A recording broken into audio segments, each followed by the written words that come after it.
None of us are haters here, but have you ever looked at another artist charging thousands of dollars and thought, they're good, but they're not that much better than me?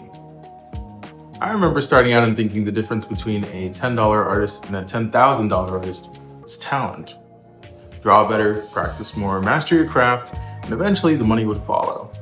But over time, I noticed something that completely changed my perspective. Some of the most technically skilled artists I knew were struggling, while others, whose work wasn't necessarily better, were building successful careers. So what separates the big dogs from the underdogs?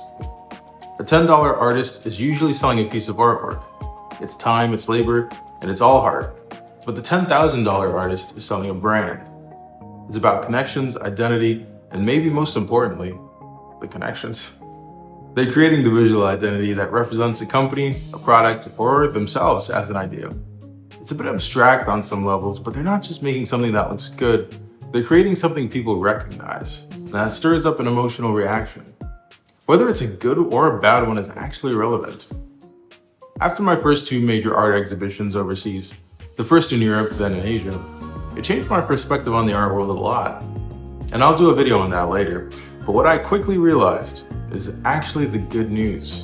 Because as long as you're in the right markets, in front of the right eyes, and creating your most authentic content, the work you do and the genre and style you work in will always have the potential to reach a bigger and more lucrative audience.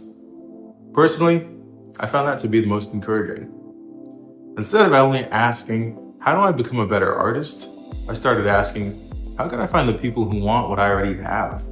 Because a lot of the time we try to remake our identities into what we think will resonate with people. But in reality, the 10K artist knows how their art communicates, builds identity, and leaves an impact. At the end of the day, people aren't just paying for a drawing.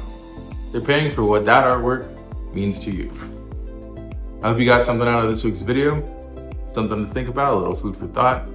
In the next video after this, I'm going to talk a little bit about my time overseas. Can't believe I haven't done that yet. I'll see you guys in the next one.